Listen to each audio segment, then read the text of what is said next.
OMG, SB19 ang bilis makalagayan ng loob ang NTEAM K-pop na si Maki. Grabe ka-close na agad nila ang NTEAM kaya naman love na love ko mga boys natin dahil bilis nila nakakalagayan ng loob ang mga nakakasama nila.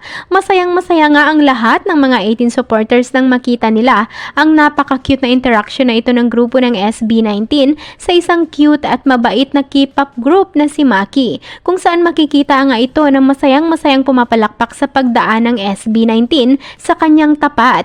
Makikita din kung gaano natuwa ang P-pop group nang makita nila ang nasabing Korean singer na ito na nakangiti sa kanila. Kaya naman ayon sa mga netizens, parang tila umano magkakaibigan or magkakapatid ang mga ito sa kanilang cute simpleng interaction sa isa't isa.